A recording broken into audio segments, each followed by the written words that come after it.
శ్రీ గురుభ్యో నమః. వ్యాస విరచిత శ్రీమద్ భాగవతంలో దశమ స్కందంలో నేడు మనం 47వ అధ్యాయం చెప్పుకుంటున్నాం.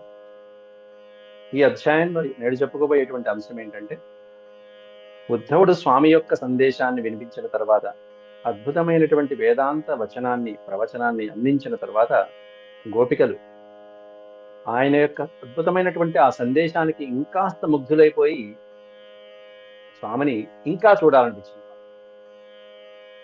మన కోసం స్వామి సందేశం పంపించారు అనుకుంటూ ఆ తర్వాత గోపికలు మళ్ళీ ఒక్కొక్కరు ఒక్కో విధమైనటువంటి చర్చలు కొనసాగించారు.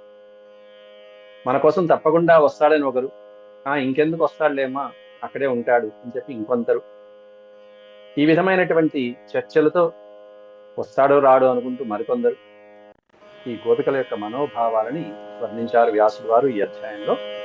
ఆ శ్లోకాలు నేడు వారి గోపికల యొక్క మనస్సులు ఎలా ఉన్నాయి స్వామి సందేశం తర్వాత అనేది మనం చూద్దాం. ముందుగా దైవ ప్రార్థన చేసుకుని ప్రారంభించుకుందాం.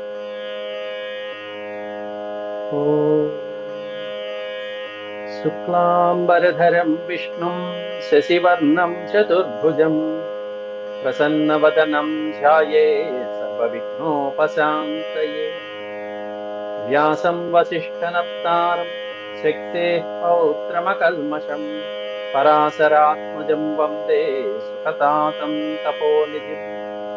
వ్యాసాయ విష్ణురూపాయ వ్యాసరూపాయ విష్ణవే నమో వై బ్రహ్మనిధయే వాసిష్ఠాయ నమో నమః.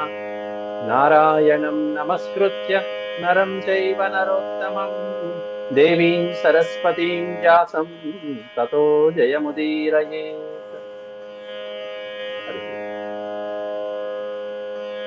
దశమస్కందం, అందులో 47వ అధ్యాయం. ఈ శ్లోకాల్లో మనం పూర్వం 42 శ్లోకాల వరకు ప్రవచించుకున్నాం. ఆ తర్వాత మనం చెప్పుకోవాలి.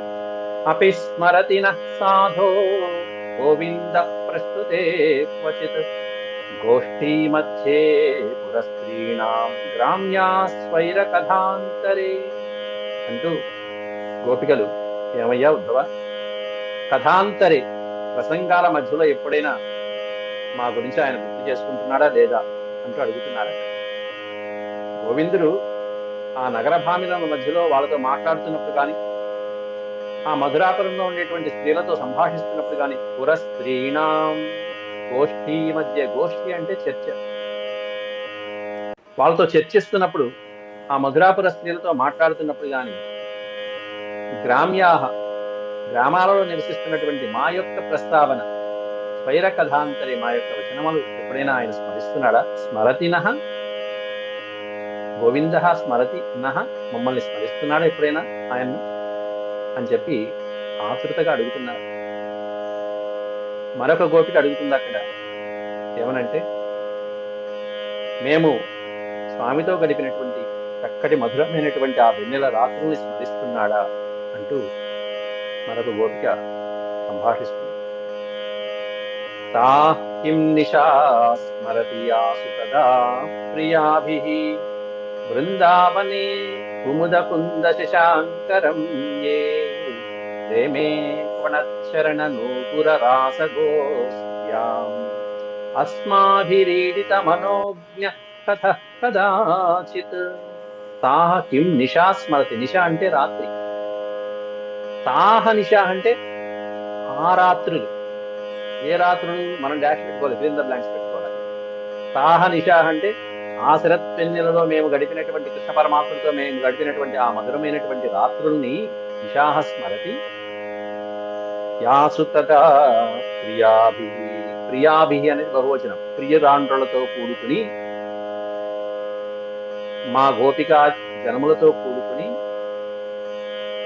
ఆయన యొక్క ప్రియులతో కూడుకుని, బృందావనే ఆ బృందావనంలో కుముద కుంద శశాంకరం ఏ, శశాంక చంద్రుడు అద్భుతమైనటువంటి పండు వెన్నెలను కురుస్తున్నటువంటి ఆ రాత్రిపూట కుముద కుంద, ఓ పక్కన కుముదములు, ఓ పక్కన కుందములు, మల్లె పువ్వులు, పుష్పాలు మొదలైనటువంటి వాటితో అద్భుతమైనటువంటి చక్కటి కలకలా రావాలతో పక్షుల వనుల మధ్యలో, ఆ చంద్రుడి యొక్క కాంతి మధ్యలో రమ్యమైనటువంటి సుందరమైనటువంటి ఆ రాత్రిపూట, రేమే రమించినటువంటి సాయంత్రం వేళ, ఆ సుందరమైన సాయంత్రం క్వణచ్చరణ నూపుర రాసగోస్త్యా, రాసలీలలు సలిపినటువంటి ఆ రాత్రి మా యొక్క క్వణత్ చరణ నూపురము, మా కాలికి పెట్టుకున్నటువంటి నూపురములు ఆ కాళియందుల యొక్క పనుల మధ్యలో మధురంగా ఆయన చక్కగా మురళి వాయిస్తూ ఉన్నటువంటి సమయంలో మా యొక్క కాళియందులు, ఆయన యొక్క వేణునాదము, ఆ పిల్లన గ్రోవి, ఇవన్నీ కూడా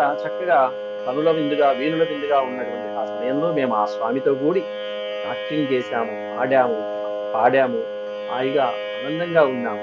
అస్మాభిరీడిత మనోజ్ఞ కథ కదాచిత్, మేము ఆనందంగా గడిపినటువంటి ఆ క్షణాలని, మనోజ్ఞమైనటువంటి ఆ సుందరమైనటువంటి అనుభవాలని స్వామి ఆ గోవిందుడు కదాచిత్ కథ స్మరతి, ఆ కథలను ఎప్పుడైనా స్వామి స్మరిస్తున్నాడటయ్యా ఉద్ధవ చెప్పు అంటూ అడుగుతున్నారు అక్కడ గోపికలు కొంతమంది. మరికొంతమంది అయితే అప్యేష్యతీహ దాశార్థస్తప్త స్వకృత స్వకృతయాసు చ సంజీవయన్నో గాత్రైర్యథైంద్రో వనమంబుదైః, గాత్రైః యథో ఇంద్రః యథా ప్లస్ ఇంద్రః వనమంబుదైః. ఇంద్రుడు ఏ విధంగా అయితే వన ప్రదేశాలను చక్కగా తన యొక్క నీటితో, ఆ మేఘాలతో కూడినటువంటి జలధారలతో అలా వన ప్రదేశానికి వచ్చి ఆ నీటిని కుమ్మరించి ఆ వనానికి సంజీవనిలాగా మళ్ళీ పునర్జీవితం చేస్తూ ఉంటాడు, ఆ వృక్షాలకి ఆయుష్ను పోస్తూ ఉంటాడు, ఆ వృక్షాలని ఆ వనాలని ఏ విధంగా అయితే పుష్పించి ఫలించేట్టు చేస్తూ ఉంటాడో ఇంద్రుడు, అలా ఈ ఉపేంద్రుడు కూడా మా జీవితం అనేటువంటి వనానికి అలా పుష్పాలని ఫలాలని అందించేటువంటి స్వామయ్య.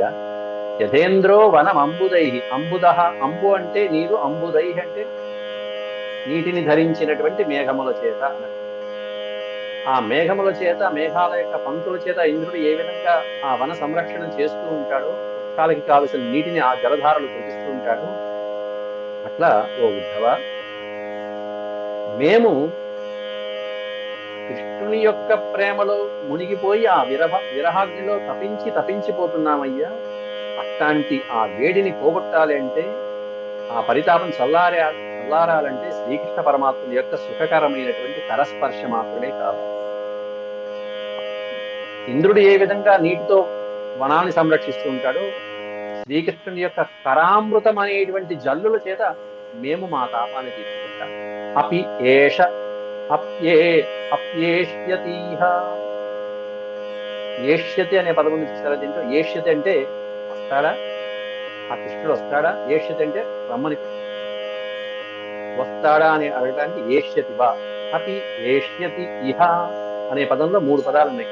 అపి ఏష్యతి ఇహ, ఇహ అంటే ఇక్కడికి, ఈ బృందావనానికి, ఈ వ్రజానికి ఆ శ్రీకృష్ణ ప్రభువు మళ్ళీ వస్తాడయ్యా. ఎవరు? దాశార్హ రాజు అయినటువంటి ప్రభు అయినటువంటి శ్రీకృష్ణ పరమాత్ముడు ఎందుకని వస్తాడు? ఏ పని మీద వస్తాడు? ఏం పని ఉంది? ఏం పని ఉంది ఏమిటి? ఇంతమంది గోపికలు తహతహలాడిపోతుంటే ఒక పక్కన తప్తాస్వకృతయా సుజా సంజీవయన్ను నో గాత్రైర్యథా ఇంద్రో వనమంబుదైః. తప్తాహ స్వకృతయా సుచ, తప్తాహ అంటే తపించిపోతున్నటువంటి మా దేహాలని, ఆ తాపాన్ని, వేడిని చల్లార్చాలంటే, మనోవ్యధని చల్లార్చాలంటే ఏముండాలి? శుచ, శుభ్రమైనటువంటి అద్భుతమైనటువంటి ఆ స్వామి యొక్క కరామృత స్పర్శ కావాలి. అది ఏమిటి ఆ కరామృత స్పర్శ అనేటువంటి? మా గాత్రములకి, మా శరీరములకి సంజీవయన్ను నో గాత్ర, ఆయన యొక్క కరస్పర్శ మాకు సంజీవనిలా పనిచేస్తూ ఉంటుంది. సంజీవని, సంజీవయన్, జీవయన్ సంజీవయన్, చక్కగా పునరుజ్జీవితం గావించబడేటువంటి ఆ సుఖ కరస్పర్శాదులతో మా తాపాన్ని తీర్చి మమ్మ ఆనందించడానికి చేయడానికి ఎప్పుడైనా వస్తాడయ్యా. అవి ఏష్యతి ఇహ అని చెప్పి అడుగుతున్నారు గోపికలు. మరో గోపిక ఇంకో రకంగా అడుగుతుంది. తస్మాత్ కృష్ణ ఇహాయాతి ప్రాప్త రాజ్యో హతాహిత నరేంద్ర కన్యా ఉద్వాహ్య ప్రీతః సర్వసుహృద్కృతః, ప్రీతః సర్వసుహృద్కృతః కస్మాత్ కృష్ణ ఇహాయాతి అంటూ, ఎందుకు వస్తాడు కృష్ణుడు? ఇంకెందుకు వస్తాడమ్మా? ఇంకెందుకు వస్తాడు? అక్కడ కావాల్సిన వాళ్ళందరూ అక్కడే ఉన్నారు కృష్ణప్రభు. ఎందుకంటే ప్రాప్త రాజ్యో హత అహిత, ఈ పదాన్ని విడదీస్తే అహిత హత. హితుడు అంటే వెల్విష, మన బాగు కోరేటువంటి వాడిని హితుడు అంట. ఇక్కడ పదం అహిత హత అంటే మొత్తం యదువంశానికి శత్రువైనటువంటి కళంకుడైనటువంటి ఆ కంసుని యొక్క హననం తర్వాత, కంసుడు మరణించిన తర్వాత ఆ కృష్ణప్రభు ఆ కంసుడిని చీల్చి చెండాడి సంహరింపజేసిన తర్వాత, అంతేకాకుండా నరేంద్ర కన్యా ఉద్వాహ్య, ఉద్వాహ్య అనేటువంటి పదానికి అర్థం వివాహము పొంది అన్నారు. వివాహం చేసుకోవడాన్ని ఉద్వాహము అంటారు. ఎవరిని వివాహం చేసుకుంటాడట శ్రీకృష్ణ పరమాత్ముడు? నరేంద్ర కన్యా ఉద్వాహ్య. అక్కడ ఉన్నటువంటి రాకుమార్తెలు, అనేక మంది అద్భుతమైనటువంటి సుందరాంగనలు, ఆ మధురాపురంలో ఉండేటువంటి పట్టణంలో ఉండేటువంటి అందమైనటువంటి స్త్రీలని వివాహం చేసుకుని శ్రీకృష్ణ ప్రభువు అక్కడ హాయిగా ప్రీత సర్వ సుహృద్వృత, ఆయన బంధువులతోనూ, ఆయన స్నేహితులతోనూ, ఆయన పరివారాలతోనూ, ఈ కొత్తగా పెళ్లి చేసుకున్నటువంటి భార్యలతోనూ ఆయన హాయిగా ప్రీత సంతోషంగా ఉన్నటువంటి శ్రీకృష్ణ పరమాత్ముడు ఇక్కడికి ఎందుకు వస్తాడమ్మా? పిచ్చి నీ పిచ్చి గాని. కస్మాత్ కృష్ణ ఇహాయాతి, అట్లాంటి కృష్ణుడు ఇక్కడికి ఎందుకు వస్తాడు నీ పిచ్చి గాని, ఇంకెందుకు వస్తాడు అంటూ ఇంకొంతమంది గోపికలు అడుగుతారు. ఈ విధంగా వాళ్ళల్లో వాళ్ళు చర్చించుకుంటున్నారు. అంటే మనసుని సమాధానపరచుకోవటమే తప్ప ఇవన్నీ కూడా అసలైనటువంటి ఆలోచన కాదు. అంటే వాళ్ళ మనసుని ఈ విధంగా స్థిరపరచుకుంటున్నారు కాస్త కాస్త. ఇంకొకళ్ళు అంటున్నారు, ఏముంది ఇంకా మనకి లేదా అదృష్టం, పట్టణ వాసులకి లేదా అదృష్టం, మన ఇద్దరికి కాకుండా ఇంకొకరు దక్కింది. ఎవరికై అంటే లక్ష్మీదేవి. ఆవిడ వచ్చి కూర్చుంది. కిమస్మాభిర్వనో గోభిరణ్యాభిర్వా మహాత్మనః శ్రీపతేరాప్త కామస్య క్రియేతార్థ కృతాత్మనః. కృత ఆత్మనః, ఆత్మనః కృతః. అందరి ఆత్మలలో ఉండేటువంటి ఆ విశ్వాత్మ స్వరూపుడైనటువంటి వాడికి, అటువంటి ఆయనకి ఆత్మస్వరూపుడిగా లక్ష్మీదేవి వచ్చి అతుక్కుపోయింది అక్కడ. శ్రీపతే ఆప్తకామస్య, ఆప్తకామ అనే పదానికి అర్థం సమస్తమైనటువంటి కోరికలు పొందినటువంటి వాడు. ఆప్త, సర్వమాప్త, ఇంకా ఆయనకి వేరే కోరికలే లేవు, పొందదగినటువంటి కోరికలే లేవు, అన్ని కోరికలన్నీ తీరిపోయినాయి ఆయన. అట్లాంటి ఆప్తకాముడైనటువంటి శ్రీపతికి, శ్రీపతి లక్ష్మీ భర్త అని అర్థం. లక్ష్మికి భర్త అయినటువంటి ఆ శ్రీకృష్ణ పరమాత్ముడికి అన్ని కోరికలు తీరిపోయిన తర్వాత ఇంకా మనతో పనే ఉంది, మధురాపుర స్త్రీలతో పనే ఉంది. ఎవరు అక్కడ? కిం అస్మాభిః వనౌకోభిః, వనౌక అనే పదానికి అర్థం వనమునందు నివసించినటువంటి వాళ్ళము, బృందావనంలో నివసించినటువంటి మనతో ఆయనకి పనేమిటి? కిమస్మాభిర్వనౌకోభిః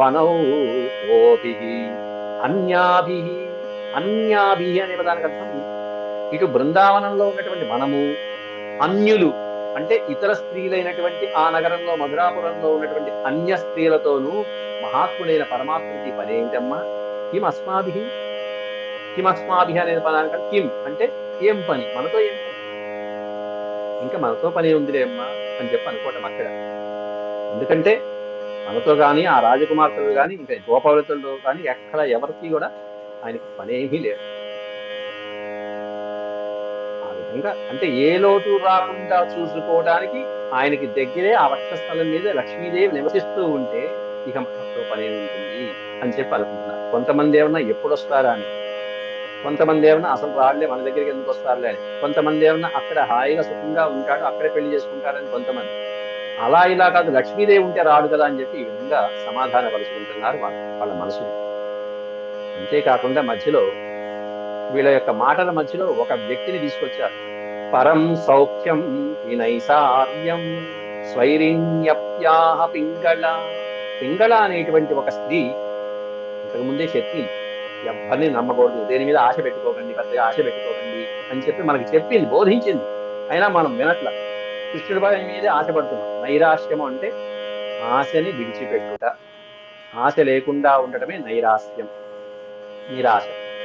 పరం సౌఖ్యం హి నైరాస్యం స్వైరిణ్యప్యాహ పింగళ తజ్జానతీనాం న కృష్ణే తథాప్యాశ దురత్యయ. ఆశ అనేటువంటిది, ఈ అంతులేనటువంటి ఆశ, అందులోనూ కృష్ణుడి మీద మనం పెంచుకున్నటువంటి ఆశాపాశం అనేటువంటి తెంపినా తెగట్లేదు, ఎంత విడుద్దామన్నా విడిచిపెట్టదు.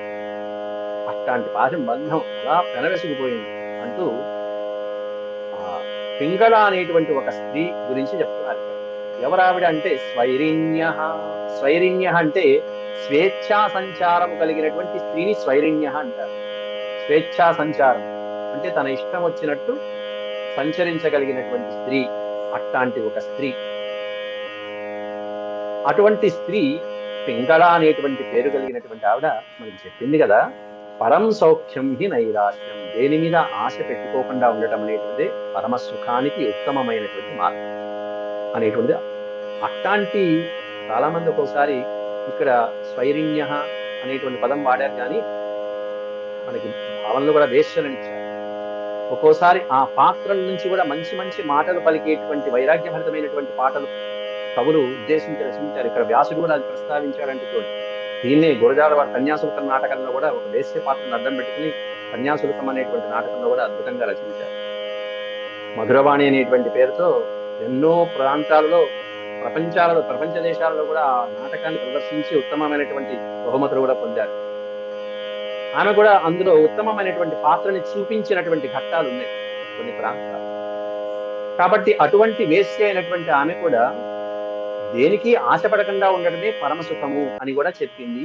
పరం సౌఖ్యం, ఉత్తమమైనటువంటి గొప్ప సౌఖ్యం ఏంటంటే నైరాశ్యం అనేది, దేని మీద ఆశ పెట్టుకోవడం, అంతకంటే సుఖం ఇంకోటి లేదు అని చెప్పినటువంటి మాట మనం గుర్తు చేసుకోవాలి. ఆ మాటలు ఎప్పుడూ ముమ్మాటికి నిజమే. తజ్జానతి నాన్న కృష్ణే, కానీ ఆ మాట నిజమని మనకి తెలుసు. అయినప్పటికీ కూడానమ్మా ఆ కృష్ణుడి మీద మన ప్రేమ అనురాగం వస్తాడనేటువంటి ఆశ మొదలైనటువంటి మనం విడవలేకపోతుంది. దురత్యయ విడిచిపెట్టడం కష్టం, ఆయన మీద ఆశ వదిలిపెట్టడం కష్టం. ఒకసారి అమృత ఆస్వాదన చూసిన తర్వాత ఎలా వదిలిపెడతాం? కవుత్సహేత, అలా విడిచిపెట్టడానికి ఎవరికి సాధ్యం? ఎవరికి సాధ్యం? కవుత్సహేత, మనకి సాధారణమైనటువంటి మానవ మాత్రం, అందులోనూ ప్రజవాసులు, ఏమీ తెలియని అమాయకులు, మనకేం చేత కావచ్చు. మనకు కాదు, అసలు ఆయన్ని పట్టుకుని వేళ్లాడుతున్నటువంటి లక్ష్మీదేవికి ఆ లక్ష్మికే చేత కావచ్చు, ఆ ధనలక్ష్మికే చేత కావచ్చు అని చెప్పి అంటున్నారు. లక్ష్మికి కూడా చేత కావచ్చు, మన పాటి మనకేమవుతుంది? ధనలక్ష్మి ఆయన్ని వదిలిపెట్టి ఒక క్షణం కూడా ఉండలేకపోతుంది. మన వల్లే అవుతుంది, మనం ఇంకా సాధారణమైనటువంటి వాళ్ళం కదా. క ఉత్సహేత సంచక్తు ముత్తమ శ్లోక సంవిదం అనిచ్ఛతోపి యస్య స్త్రీరంగాన్న చ్యవతే క్వచిత్. శ్రీ అనే పదం ఉంది చూసారా, రెండో పదం శ్రీ అంటే లక్ష్మీదేవి. శ్రీ విడతీస్తే శ్రీరంగాన్న అనే ఈ పదాన్ని విడతీస్తే శ్రీ అంగాన్ నచ్యవతే. అంగాత్ అంటే స్వామి యొక్క శరీర భాగాల నుండి నచ్యవతే, దూరం అవటానికి కూడా ఇష్టపడట్ల.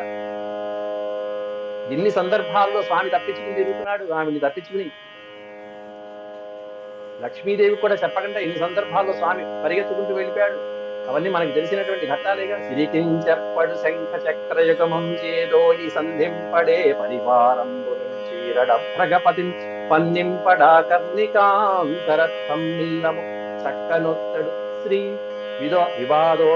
వివాద ప్రోత్థిత స్త్రీ కుచో పరిచేలాంచలమైన వీడడు గజ ప్రాణావనోత్సాహి. ఆ గజ ప్రాణాన్ని రక్షించేటువంటి ఉద్దేశంతో స్వామి పరుగు పరుగున వెళ్ళిపోతుంటే ఆ శ్రీదేవి యొక్క చీర చెంగుని వేలుకు చుట్టుకుని అలా చెంగు ముడివేసుకుని ఉన్నటువంటి వేలును కూడా పట్టించుకోకుండా లక్ష్మీదేవికి చెప్పకుండా సిరికి చెప్పడు. సిరికి లక్ష్మీదేవికి కూడా చెప్పాలి. ఆ శంఖ చక్ర యకుమాలు ఏమి చేతిలో ధరించలేదు. గజ ప్రాణావనోత్సాహి. ఇట్లాంటి సందర్భాలు ఎన్ని లక్ష్మీదేవి అనుభవాలు ఒకటే ఉందా? అబ్బో, ఈయన్ని చూసి ఆవిడ పండిపోయింది. ఈ ఇంటి ఆయన చూసి ఈ అల్లరి ఎప్పుడు అలవాటేలే అని చెప్పాను. ఆయనే అడుగుతాడు చాలా సందర్భాలు. అట్లా వెళ్ళిపోతూ ఉంటే దాన్ని అయ్యో అట్లా వెళ్ళిపోతున్నాడు, ఆయన వెనకాల ఏమేమి రావాలి? లక్ష్మీదేవి అయ్యో నా చీర అంటే ఆవిడ పరిగెత్తుకుంటూ, ఆయన అక్కడికి వెళ్తే ఈయన వస్తుంది, ఈవిడ వస్తుంది. తన వెంటన్ సిరి అంటే లక్ష్మీదేవి. ఆ పరిగెడుతున్నటువంటి వెంకటేశ్వర శ్రీనివాసుడి వెనకాల, విష్ణుమూర్తి వెనకాల ఎవరు? లక్ష్మీదేవి కూడా పరిగెత్తి తన వెంటన్ సిరి లక్ష్మీదేవి.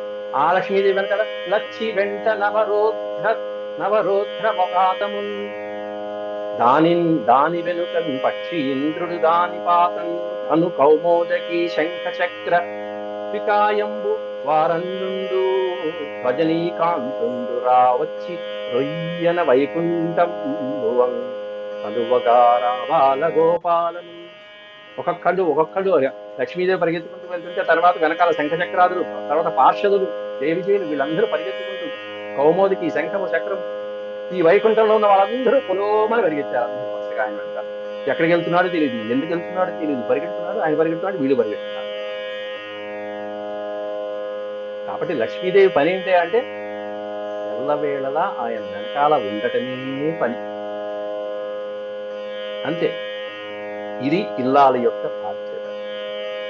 అట్లా అంత సంస్కారంగా అంత బాధ్యతగా ఆ భర్తని అడుగుజాడల్లో నడుస్తూ ఉంటే గాని ఎప్పుడైనా ఎందుకు వెళ్ళావు, నన్ను విడిచిపెట్టి వెళ్ళిపోయావా అని చెప్పి కేకలేసిందా లేదు కదా. అట్లా ఇదే అద్భుతమైనటువంటి ఆ శ్లోకాలలో కూడా అప్పుడు అనుకుంటుంది లక్ష్మీదేవి, అర్థం చేసుకునేటువంటి స్త్రీ, అర్థాంగి అంటారే, అర్థం చేసుకునేటువంటి స్త్రీ కాబట్టి అర్థం చేసుకుని మరీ వెళ్తుంది. ఎందుకు వెళ్తున్నాడు, ఏ పని మీద వెళ్తున్నాడు, అక్కడ ఏం జరిగిందో, ఎవరి కొంప మునిగిందో. తన వేంచేయు పదంబు పేర్కొనడనాథ స్త్రీ జనాలాపముల్ వినెనో. ఏ అనాథ స్త్రీల యొక్క ఆలాపన విన్నాడో మహానుభావుడు పరిగెత్తుకుంటూ వెళ్తున్నాడు అనుకుంది లక్ష్మీదేవి. తన వేంచేయు పదంబు పేర్కొన అనాథ స్త్రీ జనాలాపముల్ వినెనో. మృత్యులు మృత్యులించిరో కలుల్ వేద ప్రపంచంబులన్ ధనుజానీకము దేవతా నగరిపై దండెత్తెనో. ధనుజానీకము దేవతా నగరిపై దండెత్తెనో. భక్తులంగని చక్రాయుధుండేడి చూపుడని ధిక్కారించి దుర్జను. అద్భుతమైనటువంటి పద్యం అండి పోతన గారు అందించారు భాగవతంలో. ఈ గజేంద్ర మోక్షం సన్నివేశంలో ఏమనుకుంటుంది పాపం, ఆవిడ అర్థం చేసుకుంటుంది. ఆ ఇల్లాలు ఎందుకు వెళ్తున్నాడు, అయ్యో నా చీరయ్యా అని చెప్పి ఇంకోళ్ళైతే ఏమంటారు, ఎంత దురుసుగా ప్రవర్తిస్తారు ఇంకో స్త్రీ అయితే. కానీ లక్ష్మీదేవి అర్థం చేసుకుని నడుస్తుంది, మనమెంత అని చెప్పి గోపికలు ఇక్కడ శాంతపడుతుంది. ఏ విధంగా తృప్తి చెందిందిట ఆ లక్ష్మీదేవి, ఏ విధంగా భర్తను అర్థం చేసుకుంది ఆ సన్నివేశంలో.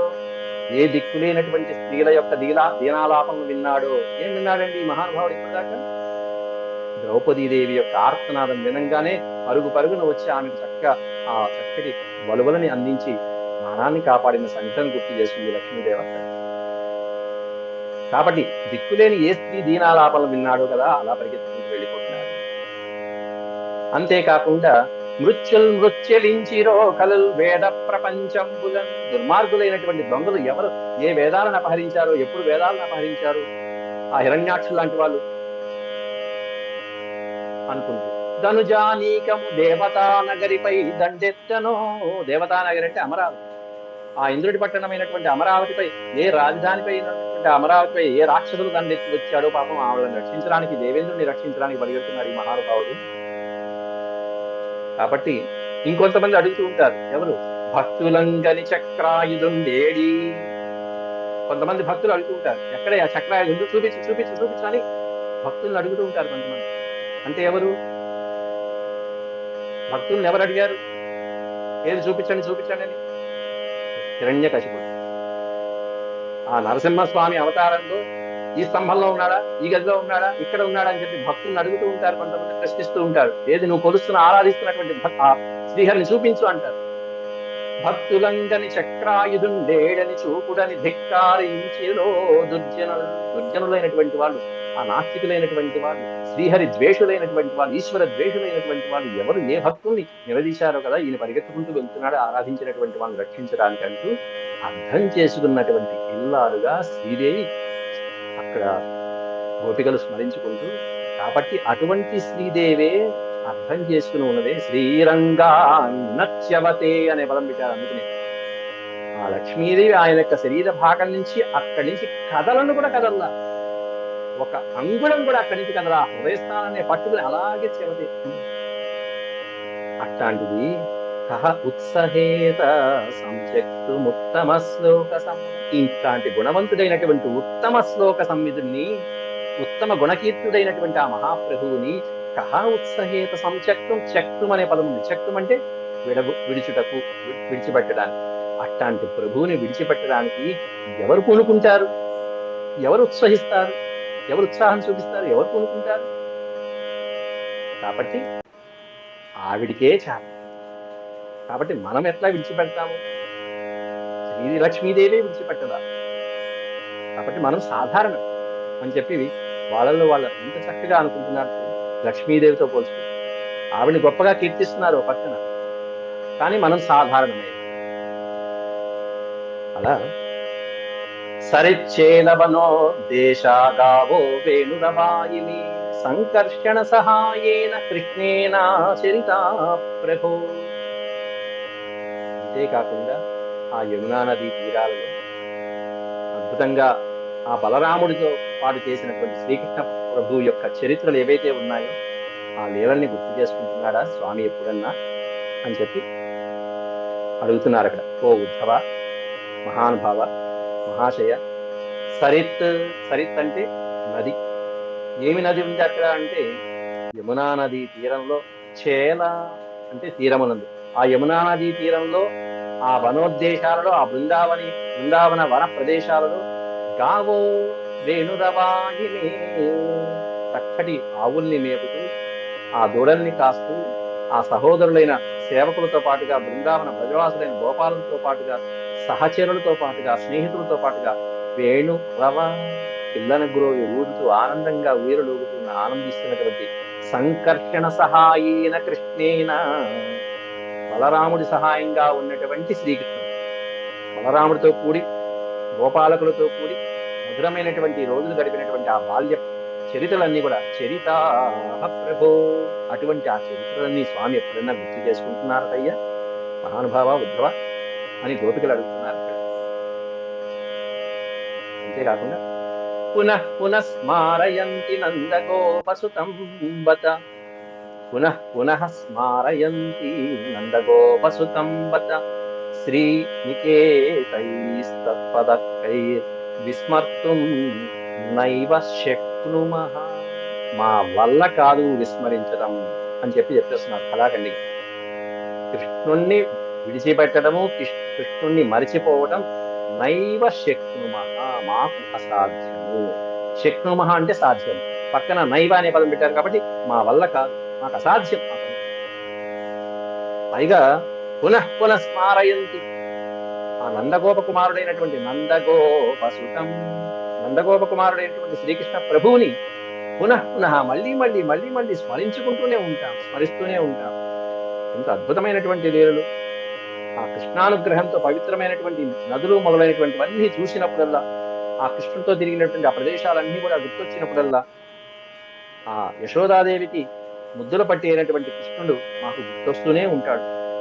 అటువంటి ఆ పరమ పవిత్రుడైనటువంటి శ్రీనికేతై తత్పదకై విస్మర్తుం, తత్పదకై ఆయన యొక్క పదపద్మాల చేత పావనమైనటువంటి ప్రదేశాలు ఎన్నో ఉన్నాయి ఈ ప్రాంతంలో, ఈ బృందావన తీరం. అటువంటి పవిత్రమైనటువంటి శ్రీనికేతై, లక్ష్మీదేవి నివాసస్తుడైనటువంటి పరమాత్ముడి పాదపద్మాలతో పవిత్రమైనటువంటి ప్రాంతం. అటువంటి దాన్ని మర్చిపోవటం ఇంకేమన్నా ఉందా? ఈ శుభమైనటువంటి ప్రదేశాలు ఇవన్నీ కూడా స్వామి పాద ముద్రలకి నోచుకున్నటువంటి ప్రదేశాలు, ఇవన్నీ కూడా మాకు పూజార్హమైనటువంటివి. కాబట్టి మేము నైవ శక్నుమః విస్మర్తుం, వీటిని విడిచిపెట్టడం గాని, వీటిని మరవటం గాని, ఈ ప్రదేశాన్ని వదిలి వెళ్ళలేము, అసలు మేము ఆయన్ని మరవలేము అని చెప్పి కళాఖండిగా చెప్తున్నారు గోపికలు. గత్యా లలితయోదార హాసలీలావలోకనైః మాధ్వాగిరా కృతవ్యః కథం తం విస్మరామహే.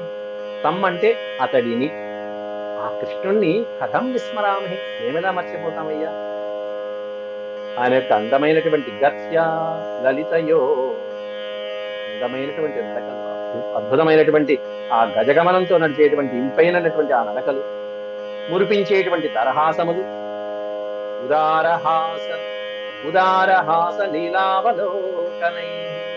అద్భుతమైనటువంటి ఆ వరహాసములు, మురిపించేటువంటి చిరునవ్వులు, విలాస శోభితములైనటువంటి ఓరచూపులు, ఓరకంట చూస్తూ ఉంటాడు. లీల అవలోకనై.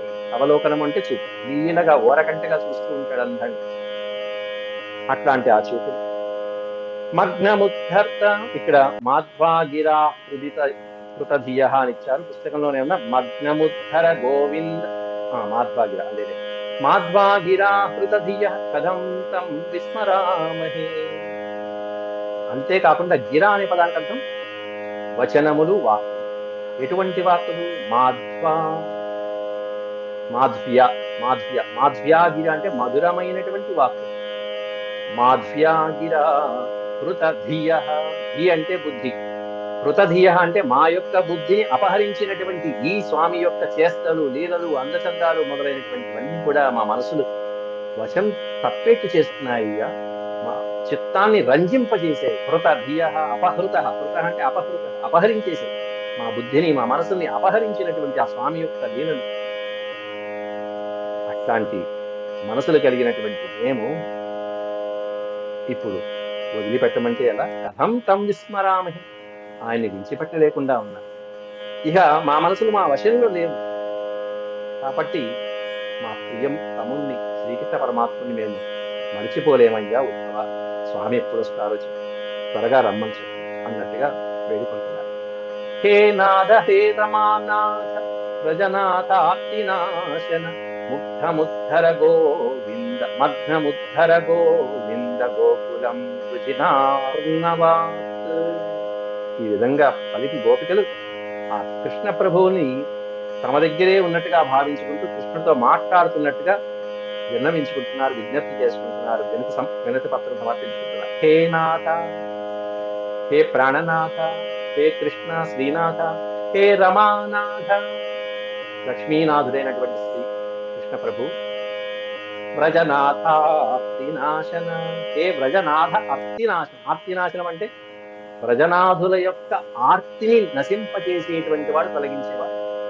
గోపికల యొక్క ఆర్తి తాపాన్ని తీర్చేవాడు, దాహాన్ని తీర్చేటువంటి నాథుడైనటువంటి శ్రీకృష్ణుని మొరపెట్టుకుంటూ మగ్నముద్ధర, మగ్నం అలా మునిగిపోయాం నీ ప్రేమ విఫలులైపోయి, నీ ప్రేమ యొక్క విరహాగ్నిలో మగ్నమైపోయినటువంటి మేము, మునిగిపోయినటువంటి మమ్మల్ని ఉద్ధర.